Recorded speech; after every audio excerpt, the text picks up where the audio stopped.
주 예수여 어서 오시옵소서.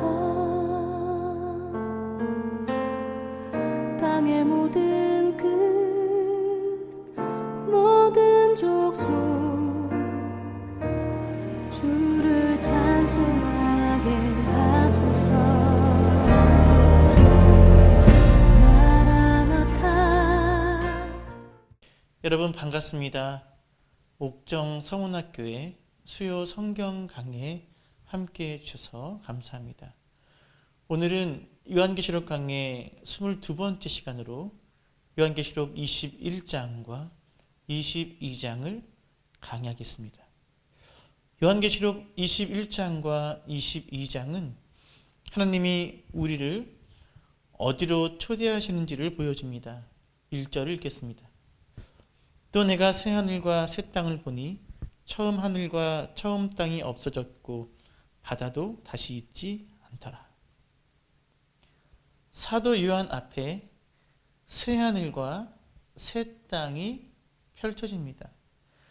여기서 새로운 이라는 말은 시간적인 새로움보다는 질적인 새로움을 강조합니다.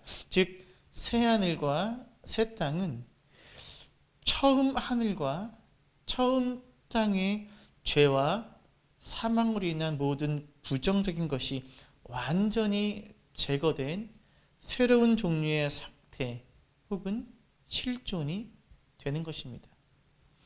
그런데 새하늘과 새 땅의 가장 큰 특징은 바다가 더 이상 존재하지 않는다는 점입니다. 성경에서 바다는 악이 활동하는 혼돈과 공허의 무대입니다. 그러나 사탄은 불못에 던져졌고 그들의 무대였던 바다가 완전히 제거됩니다. 이렇게 바다가 사라진 새 하늘과 새 땅에서 당연히 눈에 띄는 것은 거룩한 성 새 예루살렘이 내려오는 것입니다. 또 내가 보매 거룩한 성 새 예루살렘이 하나님께로부터 하늘에서 내려오니 그 준비한 것이 신부가 남편을 위하여 단장한 것 같더라. 예루살렘 성이 거룩하게 여겨지는 이유는 그곳에 성전이 있기 때문입니다. 하지만 새 예루살렘에서는 성전을 볼 수 없습니다. 왜냐하면 하나님과 어린 양이 친히 성전이 되어 주시기 때문입니다. 이것은 22절에 잘 나와 있습니다. 성 안에서 내가 성전을 보지 못하였으니 이는 주 하나님 곧 전능하신 이와 및 어린 양이 그 성전이심이라. 거룩한 성은 신부가 남편을 위하여 단장한 것 같습니다. 이러한 거룩하고 정결한 신부로서의 새 예루살렘은 앞서 보았던 패망한 음녀 바벨론과 극명한 대조를 보입니다. 이때 보좌로부터 큰 음성이 울려 퍼집니다. 3절과 4절입니다. 내가 들으니 보좌에서 큰 음성이 나서 이르되 보라 하나님의 장막이 사람들과 함께 있음에 하나님이 그들과 함께 계시리니 그들은 하나님의 백성이 되고 하나님은 친히 그들과 함께 계셔서 모든 눈물을 그 눈에서 닦아주시니 다시는 사망이 없고 애통하는 것이나 곡하는 것이나 아픈 것이 다시 있지 아니하리니 처음 것들이 다 지나갔음이러라. 옛 언약과 새 언약이 추구하는 본질은 한 가지입니다. 이스라엘이 하나님의 백성, 즉 언약 백성이 되는 것이고 하나님이 그들의 하나님이 되시는 것입니다. 이 언약이 시내산에서 정식으로 체결되었지만 이스라엘의 죄와 불신앙으로 끊어질 위기에 처해 있었습니다. 하지만 마침내 하나님의 신실하심과 예수 그리스도의 십자가 죽음으로 말미암아 최종적인 성취에 이르게 된 것입니다. 하나님께서는 성도의 눈물을 씻어주십니다. 여기서 성도의 눈물은 이 땅에서 예수를 믿는 믿음을 지키면서 흘린 고난과 희생과 애통과 탄식의 눈물입니다.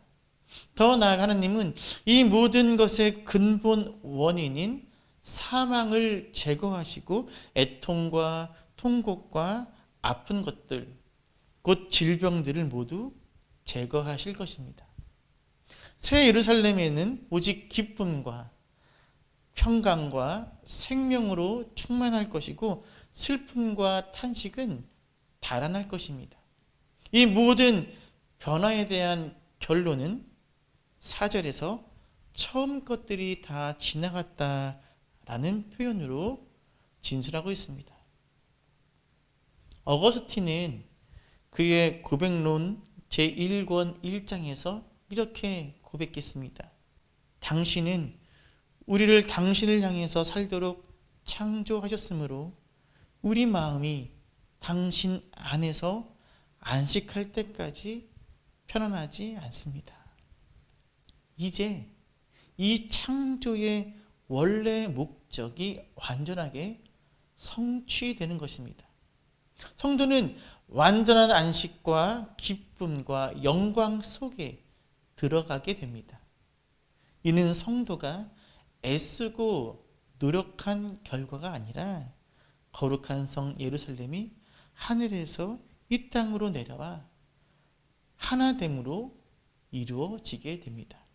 그리고 그 절정의 핵심에 하나님이 나의 하나님이 되시고 나는 그의 백성이 되는 이 언약이 온전히 이루어지는 감격이 있습니다. 이제 5절에서는 보좌에 앉으시니 즉 하나님의 음성이 들려옵니다. 보좌에 앉으시니가 이르시되 보라 내가 만물을 새롭게 하노라 하시고 또 이르시되 이 말은 신실하고 참되니 기록하라 하시고 또 내게 말씀하시되 이루었도다 나는 알파와 오메가요 처음과 마지막이라. 만물을 새롭게 하노라는 이 말씀은 하나님의 새로운 창조의 성취를 뜻합니다.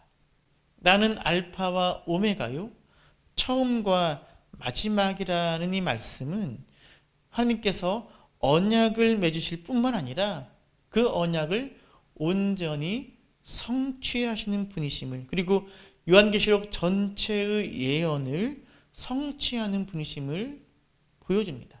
그리고 하나님은 장차 펼쳐질 놀라운 새 창조의 역사 앞에 끝까지 인내하며 하나님을 충성되게 따르는 백성들에게 주어질 복을 약속하십니다. 6절 하반절에서 7절까지 읽겠습니다. 내가 생명수 샘물을 목마른 자에게 값없이 주리니 이기는 자는 이것들을 상속으로 받으리라. 나는 그의 하나님이 되고 그는 내 아들이 되리라. 본문의 목마른 자들은 인내하며 그리스도에 대한 충성을 지킨 사람들을 가리킵니다. 이들에게 주어지는 생명수는 하나님께서 새 창조 때 베푸실 구원과 풍성한 삶의 은혜를 의미하는데 이 생명수가 값없이 주어질 것입니다. 그리고 이와는 대조적으로 죄인들은 불못에 던져지게 됩니다. 8절입니다. 그러나 두려워하는 자들과 믿지 아니하는 자들과 흉악한 자들과 살인자들과 음행하는 자들과 점술가들과 우상 숭배자들과 거짓말하는 모든 자들은 불과 유황으로 타는 못에 던져지리니 이것이 둘째 사망이라. 이들은 7절에 이기는 자들과 반대되는 패배한 자들입니다. 특별히 목록에 처음에 등장하는 두려워하는 자들에게 주목할 필요가 있습니다. 여기서 두려워함은 하나님과 그리스도에게 충성하는 믿음과 반대되는 의미입니다. 따라서 두려워하는 자들은 단순히 불신자를 의미하는 것이 아니라 언약 공동체 안에 속해 있다고는 말하지만 사실은 하나님에 대한 두려움보다 사람에 대한 두려움과 압력에 더 굴복하여 타협한 자들을 가리킵니다. 결국 참된 신자의 모습은 겉모습만으로는 판단할 수 없다는 것을 의미합니다. 그래서 성도는 다만 겸손하고 충성되게 끝까지 이기는 자로 설 수 있도록 힘써야 하는 이유가 여기 있습니다. 이제 9절부터 27절까지는 거룩한 성 예루살렘의 모습을 상세하게 보여주고 있습니다. 7 대접재앙을 부었던 천사 중 하나가 사도 요한을 초대합니다. 9절입니다.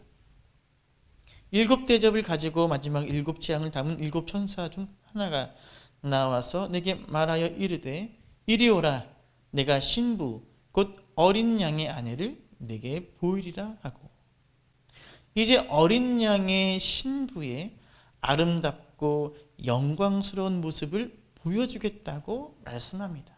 그리고 천사는 성령으로 요한을 데리고 크고 높은 산으로 올라가서 하늘에서 내려오는 거룩한 성 예루살렘을 보여줍니다.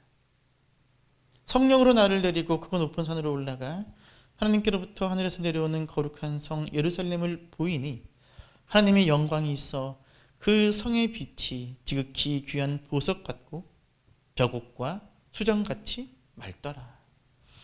거룩한 성 예루살렘에는 하나님의 영광이 머물고 있습니다.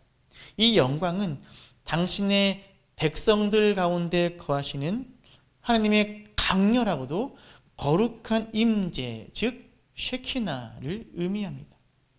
하나님의 영광스러운 임재로 말미암아 거룩한 성은 지극히 귀한 보석의 빛을 발하고 벽옥과 수정같이 맑은 모습입니다. 크고 높은 성곽이 있고 12문이 있는데 문에 12 천사가 있고 그 문들 위에 이름을 썼으니 이스라엘 자손 12지파의 이름들이라.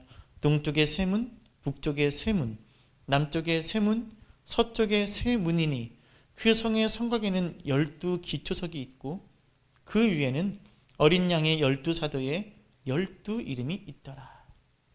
거룩한 성 예루살렘은 크고 높은 성곽과 12개의 문이 있는데 동북 남서 네 방향으로 각각 3개씩의 문이 나 있습니다. 각 문에는 12 천사가 지키고 있고 문들 위에는 12지파의 이름들이 새겨져 있습니다. 12지파는 구약의 12지파라기보다는 종말의 때에 새롭게 부름받아 회복될 새 이스라엘의 12지파를 의미합니다. 그리고 성곽의 기초에는 12 기초석이 있고 기초석에는 어린 양의 12사도의 12 이름이 새겨져 있습니다. 12사도는 교회에 대한 상징으로 신약 성경은 교회가 사도와 선지자들의 터 위에 세우심을 입었다고 말하고 있습니다. 이제 천사가 성곽의 크기를 측량합니다. 15절과 16절입니다. 내게 말하는 자가 그 성과 그 문들과 성곽을 측량하려고 금 갈대자를 가졌더라. 그 성은 네모가 반듯하여 길이와 너비가 같은지라. 그 갈대자로 그 성을 측량하니 12,000 스타디온이요 길이와 너비와 높이가 같더라. 거룩한 성은 길이와 너비와 높이가 각각 12,000 스타디온으로 동일한 정육면체입니다. 1스타디온이 약 192m입니다. 그래서 12,000 스타디온은 2,304km입니다. 이 12,000 스타디온은 상징적인 숫자로서 하느님의 백성인 12의 많음을 의미하는 1000을 곱한 숫자로 각 족속과 방언과 백성과 나라에서 나온 수많은 성도들을 수용하기에 충분한 크기임을 의미하는 상징입니다. 예루살렘 성이 이렇게 거대한 크기의 정육면체라는 것은 이 공간이 하나님을 직접 만나는 거대한 지성소임을 상징합니다. 성전의 지성소는 길이와 너비와 높이가 각각 20규빗, 9m의 크기의 정육면체로 하나님의 영광의 임재가 머물던 곳이 없습니다. 지성소는 정육면체입니다. 마찬가지로 본문의 거룩한 성 역시 정육면체로서 이 지성소가 전 세계를 포괄하는 거대한 크기로 확장되어서 이곳 하나님의 영광이 충만하게 임하게 될 것임을 상징적으로 보여주고 있습니다. 천사는 이어서 성곽을 측량합니다. 그 성곽을 측량함에 144규빗이니 사람의 측량 곧 천사의 측량이라. 성곽의 크기는 144규빗입니다. 이것이 성곽의 두께인지 높이인지는 분명하지는 않습니다. 1규빗은 45cm로 144규빗은 64.8m 정도 됩니다. 이렇게 거대한 성의 크기에 비하면 이 성곽의 높이나 두께가 약간 낮아 보이지만 오늘날 23, 4층 아파트 높이에 해당하는 것으로 당시 건축물과 비교할 때 압도적으로 높은 것입니다. 또 이 수치 역시 실제 크기, 높이라기보다는 하나님의 수를 12번 곱한 것으로 하나님의 전체 백성을 상징한다고 보아야 합니다. 이어지는 18절에서 21절은 성곽과 성의 재료를 상세하게 기술하고 있습니다. 그 성곽은 이제 22절부터 27절까지는 성 안의 모습을 묘사하고 있습니다. 이 묘사하는 모습 속에는 4가지 특성을 보여줍니다. 첫째, 성 안에는 성전이 없습니다. 22절입니다. 성 안에서 내가 성전을 보지 못하였으니 이는 주 하나님 곧 전능하신 이와 및 어린 양이 그 성전이십니다. 아까 보았듯이 성 안에 성전이 없는 이유는 하나님과 어린 양 예수께서 친히 성전이 되시기 때문입니다. 종말의 새 예루살렘의 영광은 그 이전 성전들의 영광과 비교할 수 없을 정도임을 우리에게 알려줍니다. 둘째, 성 안에는 해나 달의 비침이 필요 없습니다. 23절입니다. 그 성은 해나 달의 비침이 쓸데없으니 이는 하나님의 영광이 비치고 어린 양이 그 등불이 되심이라. 만국이 그 빛 가운데로 다니고 땅의 왕들이 자기 영광을 가지고 그리로 들어가리라. 하나님의 영광이 비치고 어린 양이 등불이 되시기 때문에 성 안에는 해나 달의 비침이 필요가 없습니다. 그리고 이제 열방에서 온 하나님의 백성들이 예루살렘으로 들어와 거룩한 신부가 되어 영광을 돌리게 됩니다. 셋째, 성 안에는 문을 닫을 필요가 없습니다. 25절입니다. 낮에 성문들을 도무지 닫지 아니하리니 거기에는 밤이 없음이라. 사람들이 만국의 영광과 존귀를 가지고 그리로 들어가겠고.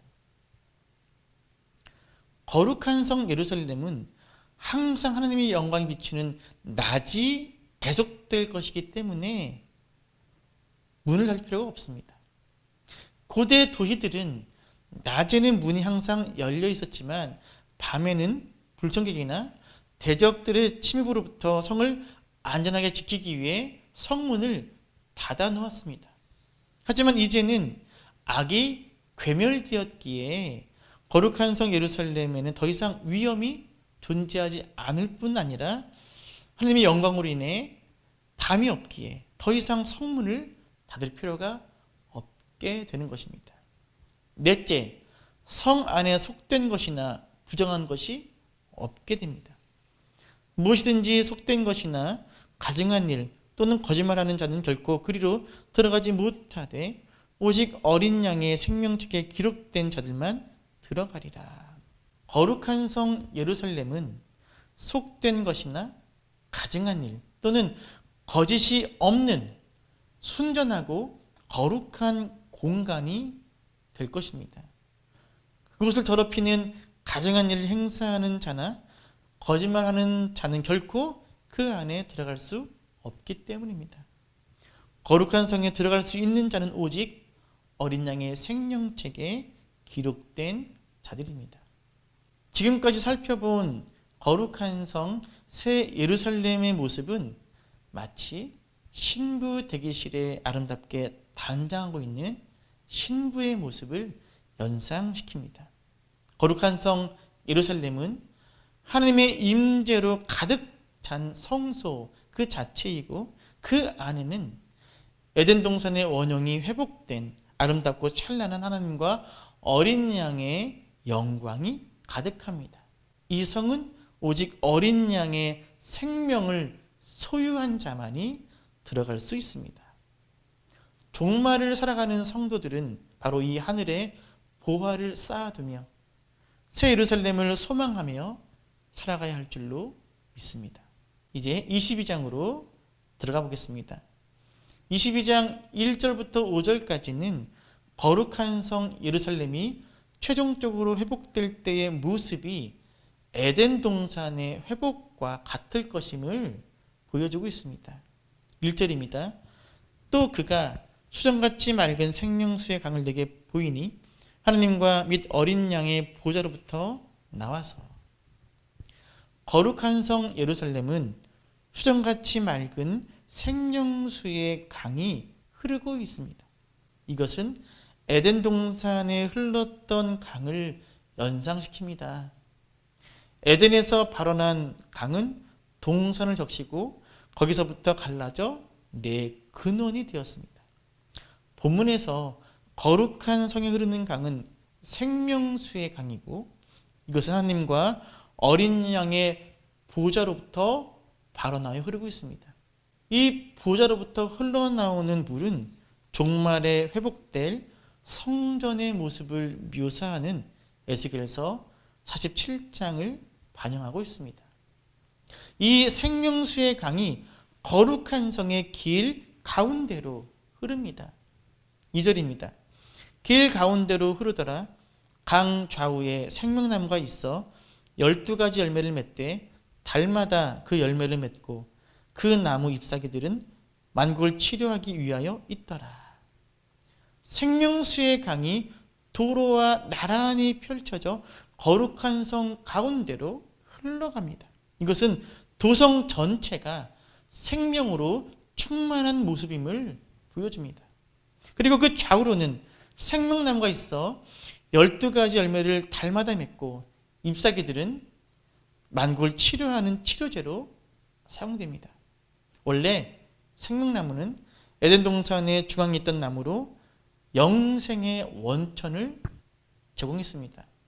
하지만 아담의 타락 이후 생명나무의 길은 그룹들이 지키며 출입을 막았습니다.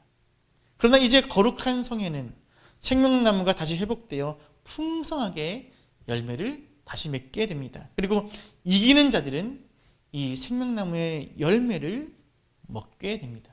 그리고 성의 한가운데 하나님과 어린 양의 보좌가 있어 통치하십니다. 3절부터 5절까지 읽겠습니다.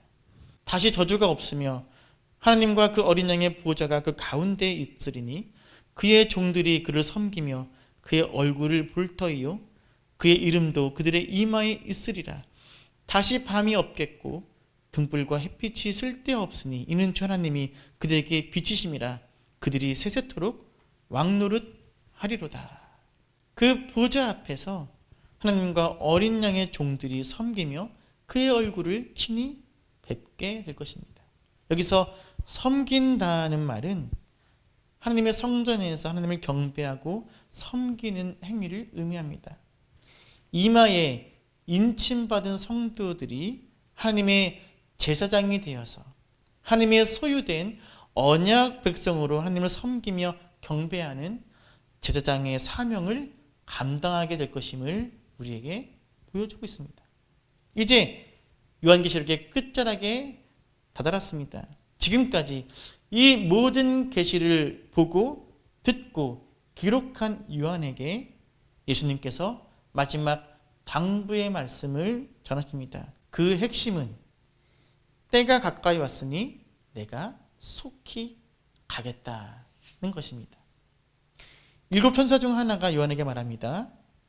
또 그가 내게 말하기를 이 말은 신실하고 참된지라 주 곧 선지자들의 영이 하나님이 그의 종들에게 반드시 속히 되어질 일을 보이시려고 그의 천사를 보내셨도다. 보라, 내가 속히 오리니 이 두루마리의 예언의 말씀을 지키는 자는 복이 있으리라 하더라. 7절을 주목해야 합니다. 임박한 재림의 때가 언제인지를 정확하게 아는 것이 중요한 것이 아닙니다. 재림의 때를 아는 것은 우리에게 속한 일이 아니라 하늘의 천사에게도 심지어는 아들에게도 감추어져 있는 일입니다. 정말 중요한 것은 재림을 앞두고 성도들이 가져야 할 태도입니다. 주님께서는 직접 요한에게 나타나셔서 이 책의 예언의 말씀을 지키는 자가 복이 있다고 말씀하십니다.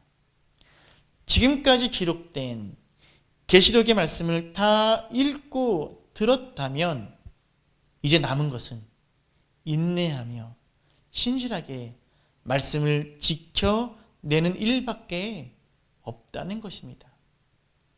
이상의 장엄한 계시 앞에 요한은 이 계시를 전달한 천사의 발 앞에 그만 엎드려 경배하려 하지만 천사는 그리하지 말고 하나님께 경배하라고 말합니다. 천사는 이어 요한에게 때가 가까이 왔으니 이 두루마리의 예언의 말씀을 임봉하지 말라고 명합니다. 10절입니다. 또 내게 말하되 이 두루마리의 예언의 말씀을 임봉하지 말라. 때가 가까우니라. 여기서 두루마리의 예언의 말씀은 그리스도 예수의 계시입니다.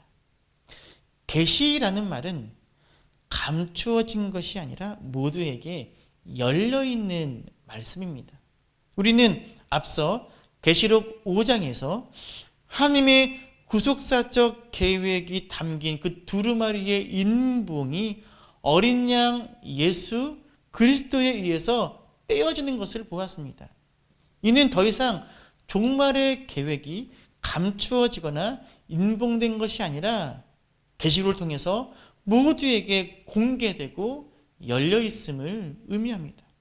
두루마리의 예언의 말씀을 임봉하지 말라는 명령은 구약의 다니엘에게 주어진 명령과 상반됩니다. 다니엘이 보았던 세상 나라의 흥망과 하나님 나라의 최종적인 승리 역사가 이제 마침내 성취되기 시작했기 때문입니다. 예수 그리스도의 죽음과 부활, 승천과 성령의 강림을 통해 이미 이루어졌고 이제 예수 그리스도의 재림으로 성취될 것입니다. 이런 임박한 종말의 때에 성도는 의와 불의 사이에서 단호한 태도를 취해야 합니다. 11절입니다. 불의를 행하는 자는 그대로 불의를 행하고 더러운 자는 그대로 더럽고 의로운 자는 그대로 의를 행하고 거룩한 자는 그대로 거룩하게 하라.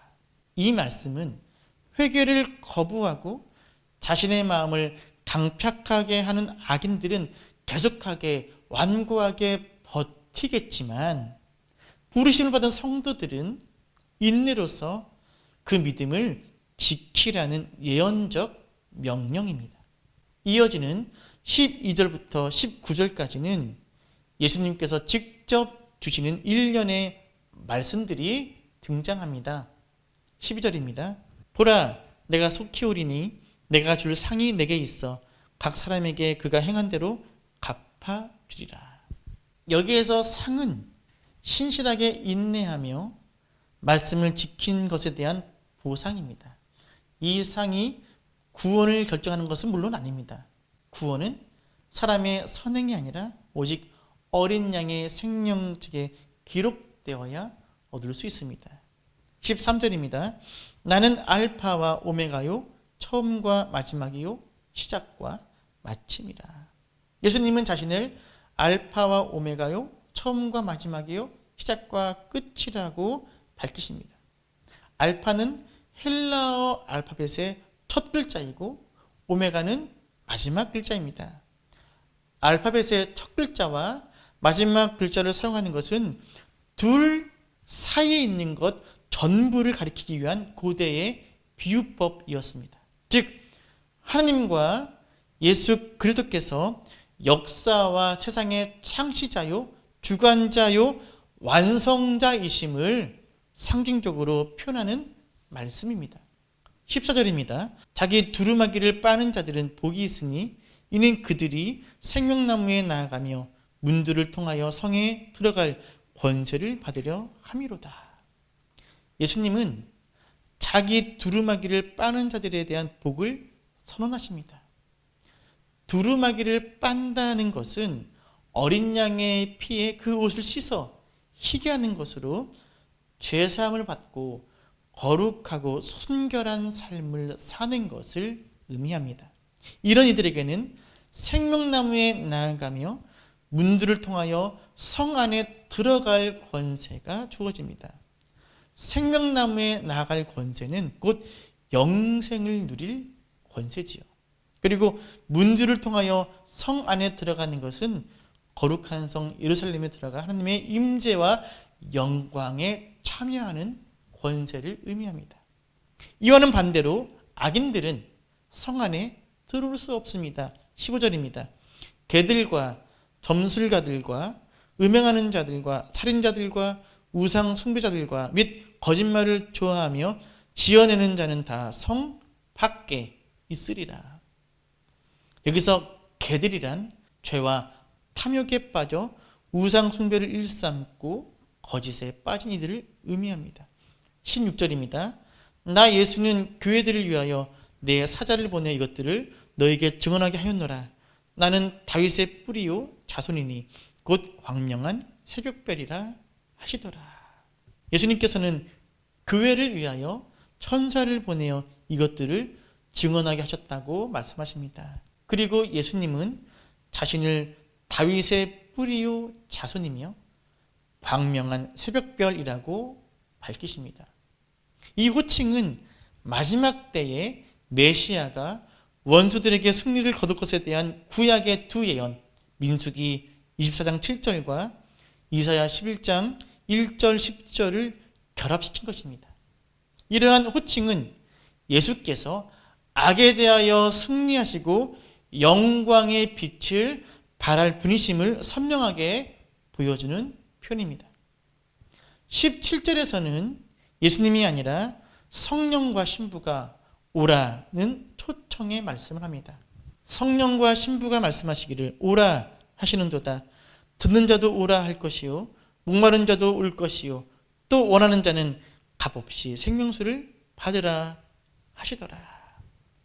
성령은 신부와 함께하고 신부는 성령의 능력으로 오라고 초대합니다.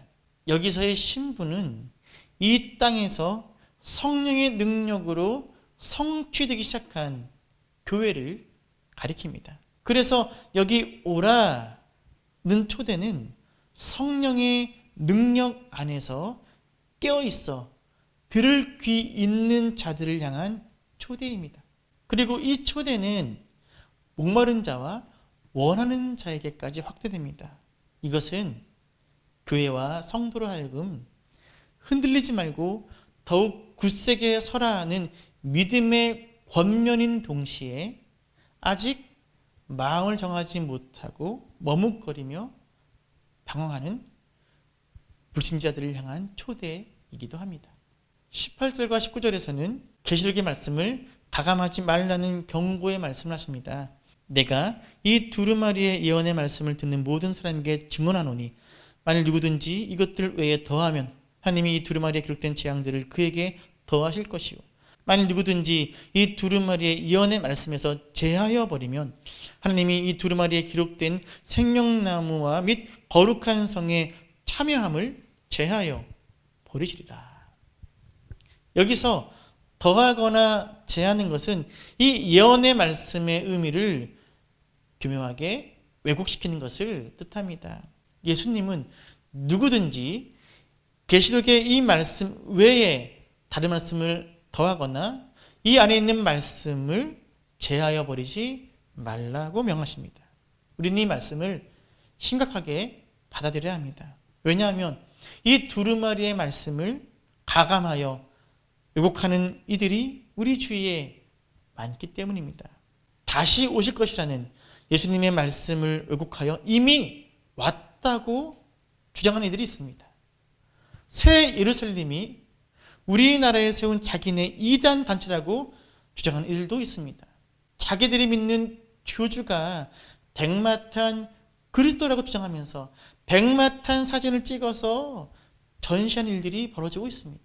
그러므로 우리는 계시록 해석에 자의적인 해석을 삼가하고 계시록의 원문과 뜻에 충실하게 해석하는 일에 열심을 내어야 합니다.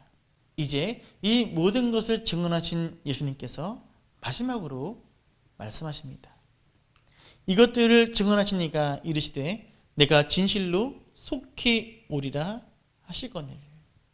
내가 진실로 속히 오리라. 예수님의 오심은 아직 일어나지 않았고 교회는 아직 예수님의 오심을 기다리고 있습니다. 이단들 중에는 이미 예수님이 오셨다고 주장하는 이들이 있습니다. 어떻게요? 예수의 영이 자신들의 교주에게 임했다는 것이죠. 하지만 그렇지 않습니다.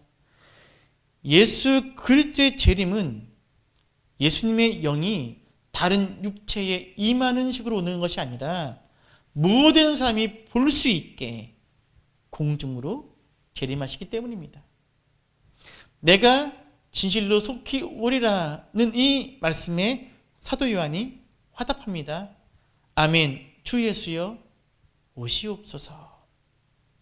이 구절은 아람어 마라나타를 풀어 쓴 표현입니다. 성도 여러분, 이 마라나타야말로 지금까지 요한계시록 말씀을 배우고 이 말씀을 믿는 저와 여러분의 최종적인 반응이요, 고백이 되어야 합니다. 이미 오셨다가 아니라, 또는 여기에 저기에 오신다가 아니라 오시옵소서이어야 합니다. 이는 임박한 미래를 향한 간절한 믿음과 소망과 사랑의 기도입니다. 나는 그리스도의 오심을 얼마나 사모하며 기다리고 있는가? 나는 그리스도의 오심을 깨어 자각하며 인내 가운데 말씀을 지키기 위한 신앙의 분투를 계속하고 있는가? 성도 여러분, 인내하며 기다리십시오. 곧 그가 오십니다. 그가 오실 때 충성되고 신실한 종으로 잘했다 칭찬받는, 그리고 이 거룩한 성 새 예루살렘에 들어가는 여러분 되시기를 축원합니다. 이상으로 21장과 22장 강의를 마쳤습니다. 이제 요한계시록 강의를 마치며 간단하게 정리를 해보겠습니다. 요한계시록의 가장 중요한 메시지를 한 문장으로 요약하면 이렇습니다. 하나님께서 역사를 통치하시고 그리스도 안에서 궁극적으로 완성하실 것이다. 요한계시록은 우리의 궁극적인 운명에 우리의 시선을 고정시킵니다. 그 어떤 현실 속에서도 하나님께서 역사를 주관하시며 그분 자신의 주권적인 방식으로 역사를 인도해 가실 것을 바라보며 소망하게 합니다. 하나님의 백성들은 결코 고난 가운데 버려진 것이 아니라 이 소망을 꽃피우며 살라고 절망의 땅에 남겨진 자들임을 바라보게 합니다. 그러므로 우리 그리스도인들은 환경이 바뀌어서 웃고 춤추는 사람이 아니라 웃을 수 없는 상황, 춤출 수 없는 현실 속에서도 하나님의 계획과 승리자 예수 그리스도 때문에 기쁨과 감격이 가득한 삶을 살아갈 수 있는 존재들임을 기억하시기를 바랍니다. 비록 현실을 바라보면 노래할 수는 없지만 광야에서도 식탁을 베푸시는 주님, 어둠과 절망의 현장 가운데서도 임마누엘 동행하시는 주님, 그리고 마침내 그 고난을 뚫고 거룩한 성 예루살렘에 들어가게 하시는 그분으로 인해 노래할 수 있음을 기억해야 합니다. 성도 여러분, 마라나타, 주님이 오심을 소망하며 내게 주어진 오늘을 믿음으로 살아가시기를 축원합니다. 이상으로 22주 동안 진행된 요한계시록 강의를 마치겠습니다. 그동안 요한계시록 강의 함께 해주셔서 감사합니다. 더 재밌고 충실하게 진행하려고 했지만 그렇지 못해 아쉽습니다. 강해와 편집을 함께하는 일이 힘이 붙여서 분량을 줄이다 보니까 보다 자세하고 구체적으로 강의하지 못한 점 죄송합니다. 내일 모레가 성탄절입니다. 코로나19로 인해서 성탄절 예배도 온라인 예배로 드리는 것이 아쉽지만 모처럼 성탄의 의미를 깊이 생각하는 시간이 될 것 같습니다. 여러분, 메리 크리스마스, 거룩하고 행복한 성탄절, 그리고 2021년 새해가 되시기를 축원합니다. 감사합니다.